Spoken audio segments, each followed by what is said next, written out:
Bienvenue sur ma chaîne.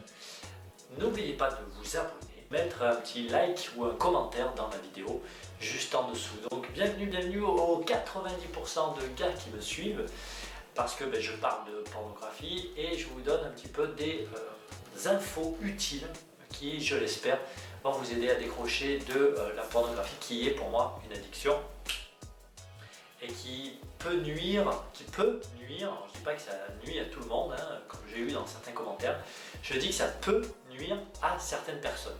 Ça peut nuire dans leur vie professionnelle, sentimentale, relationnelle, etc. Et nuire à leur développement personnel, à leur développement spirituel, etc. Et aujourd'hui, j'ai envie d'aborder les déclencheurs parce que j'en ai parlé justement en réponse à un commentaire à une personne et je n'avais pas dit ce que c'était les déclencheurs. Donc j'ai envie d'expliquer ce que sont exactement les déclencheurs et quelles sont les conséquences. Les déclencheurs, ce sont une situation, un moment, etc., je vais les détailler après, qui vont vous amener à aller regarder du porno. Parce qu'on ne regarde pas forcément du porno comme ça, sans avoir eu un départ. Okay, c'est comme un bâton de dynamite. Quand on l'allume, il y a la mèche au départ. Ça n'explose pas comme ça. C'est parce que ça a été déclenché. Il y a une flamme qui a déclenché la mèche pour aller faire exploser le bâton de dynamite. Là, c'est pareil. C'est la même chose. Donc, on va retrouver des déclencheurs, quelque chose qui lance le processus pour aller finir par regarder de la pornographie. Vous êtes prêts? On est d'accord? On y va? Et d'en parler, ça permet de mieux gérer le processus, d'anticiper, de contrôler, voire de maîtriser notre comportement pour nous empêcher d'aller regarder la pornographie. Donc si je contrôle mieux mes déclencheurs, je vais réduire ma consommation de pornographie. Donc n'hésitez pas à liker, mettre un commentaire, vous abonner aussi. Et puis me poser des questions, peut-être, comme ça je ferai d'autres vidéos sur quelque chose qui vous questionne et à laquelle vous avez envie d'avoir plus d'infos. Et puis peut-être aussi ouvrir le débat sur autre chose. Alors j'ai noté 4 points différents de déclencheurs. Le premier, ce sont les déclencheurs sensoriels. Alors le plus grand déclencheur sensoriel, ça va être le déclencheur visuel. Le premier et le plus fort déclencheur chez nous les hommes, c'est le déclencheur visuel. C'est-à-dire qu'on va se servir de notre vue pour emmagasiner des images, aller regarder. C'est pour ça que la pornographie a autant de succès aujourd'hui, c'est parce que justement elle nourrit notre cerveau d'images. Dès qu'on voit une image un peu sexy qu'un ami va nous montrer, une photo qu'il a sur son portable, qu'on reçoit un mail, eh bien ça va envoyer une envie irrésistible d'aller vers de plus en plus jusqu'à conduire, comme je vous l'ai dit, jusqu'à de la pornographie. Parce qu'on garde cette excitation et on va rebondir sur d'autres images qu'on a en stock dans notre tête. Alors celui-là, pour le couper, c'est le plus simple, c'est de éviter les réseaux sociaux.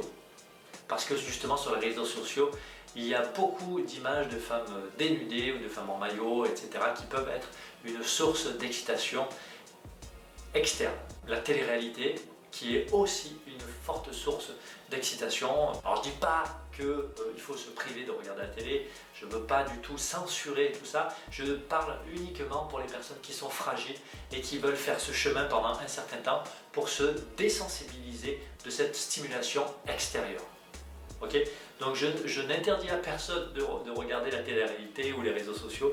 Ce que je fais, c'est juste un conseil pour me désensibiliser à cette réactivité. Ensuite, il peut y avoir les sons, un bruit, une musique qui peut être associée, vous faire penser à des scènes que vous avez déjà vues et qui peut déclencher chez vous, pareil, une excitation parce que vous associez le son ou la musique à une image, à une scène que vous avez déjà vue et donc ça vous fait revenir le souvenir en mémoire et donc fait monter l'excitation encore une fois. Bien sûr, il y a aussi les autres sens qui peuvent être associés à des scènes porno que vous avez vues.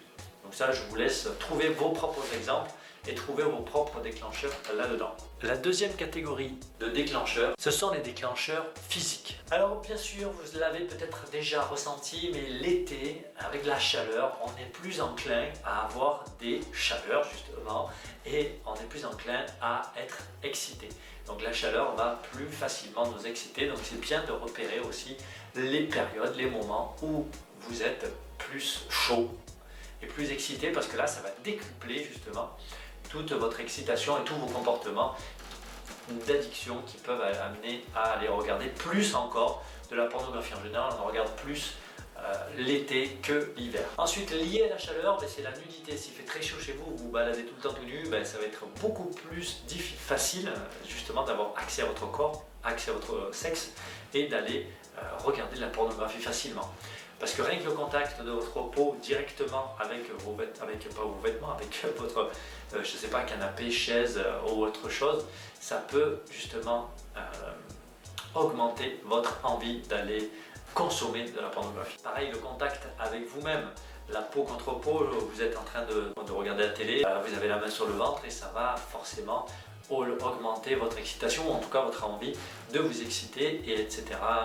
Vous connaissez la suite. Le contact avec une personne, et notamment avec des femmes, parce qu'il y a des personnes qui sont très tactiles, et même si vous n'avez pas de relation, vous n'êtes pas en relation avec cette personne, elle va être très tactile avec vous, ou vous pouvez être très tactile avec elle, et ça peut faire monter votre excitation qui peut, pareil, vous conduire après chez vous, parce que vous n'avez pas de relation avec cette personne, vous conduire chez vous à aller vous énerver tout seul. Troisième partie des déclencheurs, les déclencheurs émotionnels. Alors dans cette troisième partie, on attaque vraiment quelque chose de plus profond. Alors c'est pas forcément quelque chose qu'on a l'habitude ou qu'on va regarder nous les hommes, mais je vous envoie cette piste parce que c'est utile justement d'en prendre conscience. Alors il y en a sûrement qui en prennent conscience, d'autres peut-être un peu moins, qui s'en rendent moins compte. Donc dans ces déclencheurs émotionnels, bien sûr, il y a la solitude. Alors je sais qu'il y a beaucoup de personnes qui sont seules, qu'il y a de la misère sexuelle, je le sais, c'est là-dessus aussi que joue la pornographie. Moi, ce que je veux vous apporter, je le répète encore ici une fois, c'est d'être plus conscient de ce que vous faites et plus conscient aussi de ce que ça vous enlève dans votre vie personnelle. Voilà, je ne dis pas que la pornographie c'est le diable, en tout cas, ça peut l'être un petit peu pour certains. Je dis juste que ça peut nuire à votre vie ou à votre épanouissement personnel, professionnel. Je le répète encore une fois. Donc la solitude, c'est un facteur déclenchant. Parce que quand on est seul, c'est un peu comme avec la nourriture, vous allez vous remplir. Il y a beaucoup de personnes qui mangent beaucoup parce qu'elles se sentent seules, elles sont un peu en déprime et elles ont besoin de se remplir et de se réchauffer de l'intérieur parce qu'elles n'ont pas de contact physique ou en tout cas pas d'amour de personnes autour d'elles. Donc elles se remplissent et la masturbation et le fait d'aller voir de la pornographie, ça remplit aussi. On a l'impression, ça nous donne l'impression d'être avec une personne, d'être en lien avec d'autres personnes. Même s'il y a un caractère très sexuel fort, ça donne l'impression de partager quelque chose avec quelqu'un, même si c'est du faux, parce que c'est du faux. Et on a besoin de combler un vide quand on regarde de la pornographie. Ça apporte aussi du réconfort. Voilà, quand on est dedans, on a l'impression d'être avec des personnes, faire partie de l'action qui se passe à l'écran, et donc ça amène du réconfort pendant un court instant, mais c'est un réconfort qui est un leurre, parce que justement ça ne dure pas, et la sensation juste derrière, ce moment de réconfort va vous amener à ressentir quelque chose de plus négatif derrière, et notamment de la dépression. Et c'est aussi pendant les moments de déprime, quand on se sent seul, pas bien, ou qu'on a raté quelque chose au boulot, qu'on vient de rompre, ou qu'on n'est pas bien dans sa peau, c'est des moments de fragilité qui mènent, là encore une fois, potentiellement à aller regarder du porno. Et quand on se met dans cette dynamique d'aller regarder du porno, c'est qu'on est fragile, et ça va nous fragiliser encore plus. Donc on rentre vraiment dans un cercle vicieux, parce que je suis en déprime, je vais regarder du porno, je vais me réconforter, quand j'ai fini, je suis encore plus en déprime, et je vais encore aller me nourrir de ça, parce que je crois que ça me nourrit, alors que ça m'inspire de l'énergie, ça m'enlève de l'énergie, et je vais continuer à aller en regarder pour me recombler. Voilà, c'est toujours ça, je me comble, je déprime. Pour combler la déprime, je me comble, etc. Vous avez compris le circuit ? Vous avez compris le circuit ? Il y a aussi un autre moment qu'on veut combler, c'est-à-dire des moments d'ennui, des moments où on ne sait pas quoi faire. Il y en a qui jouent aux jeux vidéo, il y en a qui regardent des films porno. Des fois on fait les deux, on fait l'un après l'autre ou l'autre après l'un, et c'est parce qu'on se sent inutile, parce qu'on ne sait pas trop quoi faire de sa vie à un certain moment, donc on va aller combler son temps, remplir son temps avec de la pornographie, et qui pareil peut nous amener à la déprime, etc. Donc à la perte de temps, comme je parlais dans ma conférence, perte de temps, Donc je regarde du porno pour combler justement ce temps, je ne sais pas quoi faire. Et ensuite, déprime, etc. On rentre dans l'engrenage. Quatrième déclencheur, les déclencheurs mémoriels. Si je l'ai mis en quatrième position, c'est parce que tous ceux d'avant nous amènent à aller regarder du porno, forcément. Et quand on a stocké toutes ces images, parce que notre cerveau c'est comme un disque dur, et il a des souvenirs, et à force de regarder des images, de la pornographie, etc., on stocke toutes ces images. À un moment donné, dans notre vie de tous les jours, on va avoir des souvenirs qui vont arriver sans qu'on ait eu envie d'aller les chercher. Ils vont arriver de façon impromptue à certains moments de la journée et nous générer de l'excitation. Ça peut être un déclencheur mémoriel qui est lié à une situation. J'arrive à la salle de sport et je me rappelle une scène qui se passe à la salle de sport.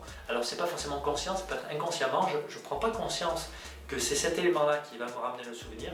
Mais voilà, en commençant à travailler, en repérant mes déclencheurs, petit à petit, je vais être capable de voir que c'est cet endroit qui me rappelle une scène, c'est cette personne qui va me rappeler une actrice par exemple, etc. Et parfois dans notre journée, il y a des souvenirs de scènes, d'images qui arrivent sans déclencheur. Alors c'est possible parce qu'avec le stock d'images que vous regardez, que vous accumulez à force de regarder du porno, eh bien il y a des souvenirs qui vont se déclencher tout seuls. Mais il y a des souvenirs qui vont pas directement exploser dans votre tête et qui vont générer des images aléatoires en fait. Vous avez une roue qui tourne complètement tout le temps et poum, des fois il y a une image qui jaillit dans votre cerveau et qui vous fait repenser à une scène ou à une personne et qui vous donne envie d'aller rechercher encore une fois sur internet la personne ou la scène ou autre chose. Et puis il y a, je dirais aussi, l'imaginaire. On peut partir d'une situation et laisser courir son imaginaire pour atterrir vers quelque chose qui va dévier sur du sexuel et dévier sur l'envie encore d'aller regarder du porno, d'aller plus me mettre sur du concret.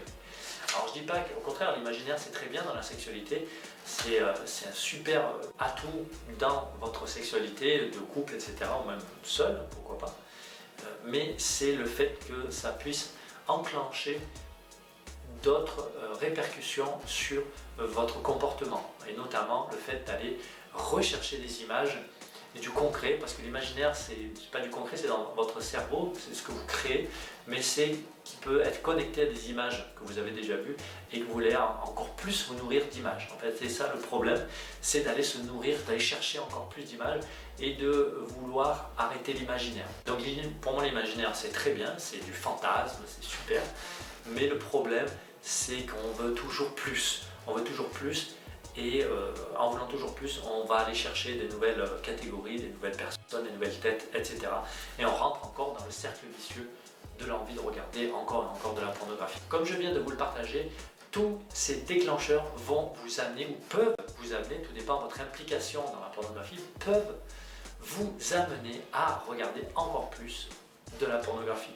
Donc l'important c'est de les repérer une première fois, de voir qu'est-ce qui chez vous, parce que pas tout le monde est sensible à la même chose, mais qu'est-ce qui chez vous fait que vous allez à la pornographie, repérer le processus, comment vous atterrissez sur votre ordinateur, sur votre téléphone à regarder ça, c'est quoi votre parcours, et d'identifier où sont les déclencheurs pour mieux les contrôler, pour mieux les atténuer dans un premier temps et peut-être les faire disparaître. Une fois que ces déclencheurs sont complètement disparus, eh bien vous pouvez vous remettre en contact avec ces déclencheurs normalement si c'est quelque chose que vous avez dû mettre de côté dans votre vie. Donc repérer les déclencheurs c'est aussi essentiel pour pouvoir nettoyer toutes les images qui sont stockées là, parce que c'est justement avec le temps que vous allez pouvoir nettoyer tous les souvenirs et éviter qu'ils reviennent de façon impromptue dans votre cerveau.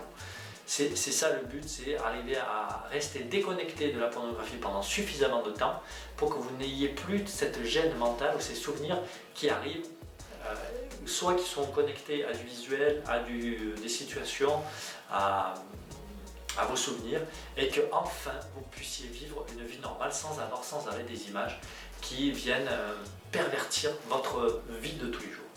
Voilà, c'est tout pour moi aujourd'hui. J'espère que ça vous a plu, que ça vous a donné des infos. Si vous voulez me poser des questions, n'hésitez pas en commentaire. J'y répondrai donc soit directement, soit en vidéo, pour donner plus d'infos et de façons de faire pour mieux gérer justement cette addiction ou cette dépendance ou votre comportement avec ces vidéos, et pour nettoyer un petit peu mieux votre vie, vous sentir mieux, plus fier de vous, plus content et avoir une relation avec une partenaire qui soit beaucoup plus épanouie, et également une relation avec vous-même beaucoup plus épanouie. Je vous souhaite une bonne journée, une bonne soirée et je vous dis à très bientôt.